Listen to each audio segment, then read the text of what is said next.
به نام خدا. سلام دوستان عزیزم، وقتتون بخیر باشه. پادکست صدای سکوت امروز رو با کتابی زیبا و جذاب شروع می‌کنیم. فرضیه دل آسودگی. با تغییری ساده بر زندگیتان مسلط شوید. نویسنده مل رابینز هستش و ترجمه خانم هانی اولیایی که توسط نشر میلکان در سال 1404 در تهران چاپ شده. لطفاً با من همراه باشید تا این کتاب زیبا رو با همدیگه کشفش کنیم. رهایی از اسارت انتظارات. ذهن ما متخصص ساختن داستان‌هایی است که ما را از انجام کارهایی که از ته دل می‌خواهیم باز می‌دارد. فرضیه دل آسودگی این داستان‌ها را برملا می‌کند و به شما اجازه می‌دهد زندگی را که واقعاً می‌خواهید آغاز کنید. این جملات از کتاب فرضیه دل آسودگی نوشته مل رابینز، نویسنده و سخنران انگیزشی برجسته، به خوبی جوهره اصلی این اثر را نشان می‌دهد. کتابی که این روزها در محافل ادبی و خودیاری از آن بسیار سخن گفته می‌شود و به ابزاری برای تحول فردی تبدیل شده است. پیام اصلی کتاب فرضیه دل آسودگی. کتاب فرضیه دل آسودگی برخلاف بسیاری از کتاب‌های خودیاری که بر لزوم کنترل همه چیز و تلاش بی‌وقفه تاکید دارند، رویکردی رهایی بخش را پیشنهاد می‌کند. مل رابینز در این کتاب استدلال می‌کند که بسیاری از نگرانی‌ها، استرس‌ها و حتی شکست‌های ما ناشی از تمایل ما به کنترل کردن نتایج، نگرانی درباره قضاوت دیگران و تلاش برای برآورده کردن انتظاراتی است که غالباً خودمان برای خودمان ساخته‌ایم. او به ما می‌آموزد که گاهی اوقات بهترین کار این است که اجازه دهیم اتفاقات به مسیر خودشان پیش بروند. نگرانی‌هایمان را رها کنیم و بر آنچه در کنترل ماست، یعنی افکار و اعمال خودمان، متمرکز شویم.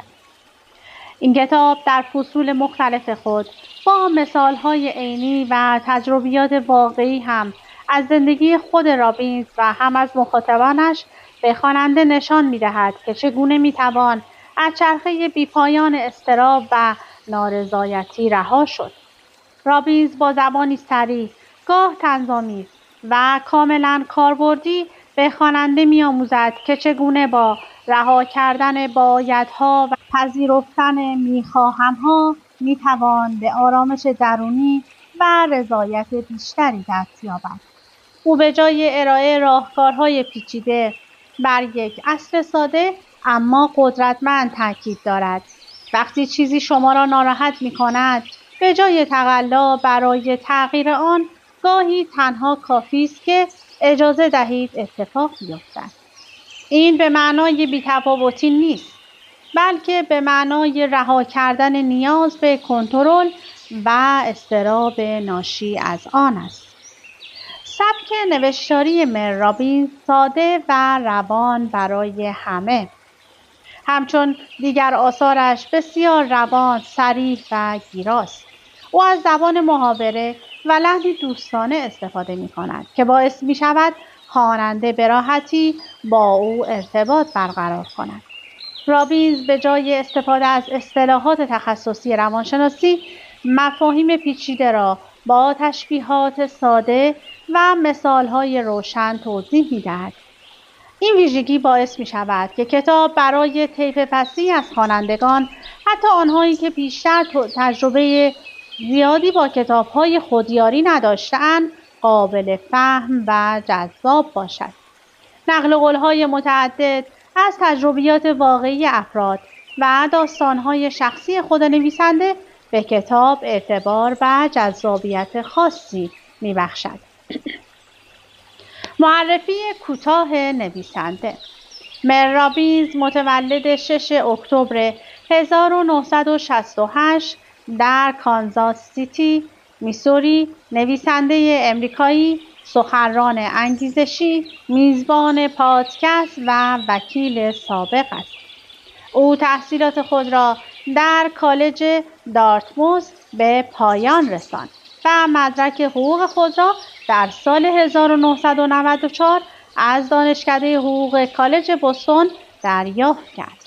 رابینز پیش از تمرکز بر نویسندگی و سخنرانی به عنوان وکیل مدافع جنایی و تحلیلگر حقوقی برای شبکه‌های تلویزیونی از جمله CNN فعالیت می‌کرد و به دلیل کوشش دادگاه جورج زیمرمن شهرت یافت. شهرت جهانی او عمدتاً به خاطر سخنرانی معروفش در تدکس با عنوان چگونه جلوی خرابکاری خود را بگیریم است که در آن قانون 5 ثانیه را معرفی کرد. این سخنرانی بیش از 31 میلیون بازدید در یوتیوب داشته و زمینه‌ساز فعالیت گسترده او در زمینه توسعه فردی شد. از جمله آثار پرفروش او میتوان به قانون 5 ثانیه، عادتهای فایو و جدیدترین اثرش کتاب فرضیه دل‌آسودگی اشاره کرد. او همچنین از سال 2022 میزبان پادکست پرطرفدار پادکست مر رابینز است. ترکیبی از اقدام و آرامش درونی.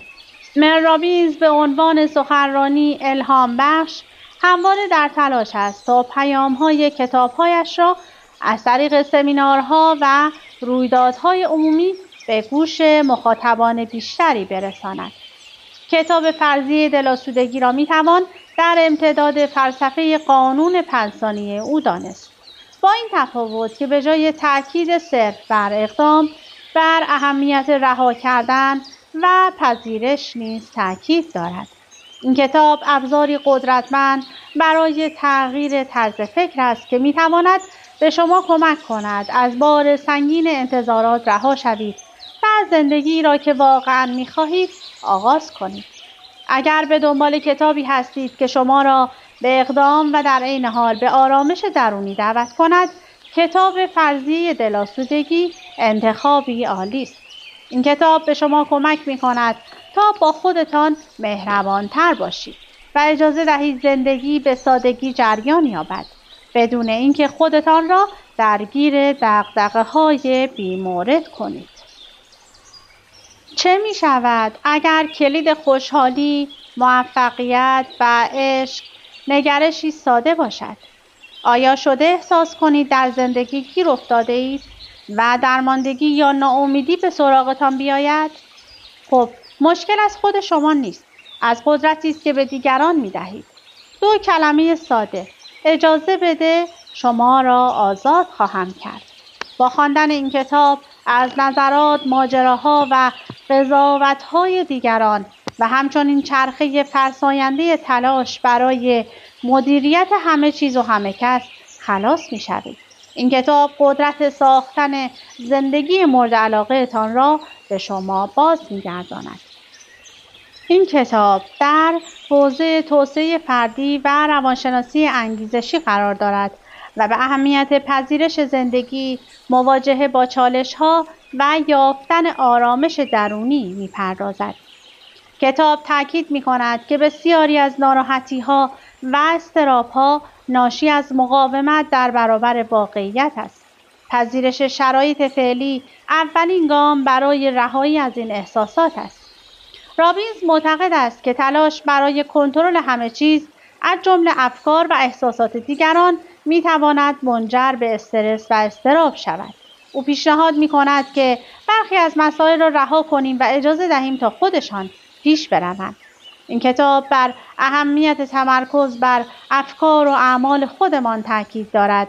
به جای نگرانی در مورد مسائل خارج از کنترل، باید بر روی کارهایی که می‌توانیم انجام دهیم تمرکز کنیم.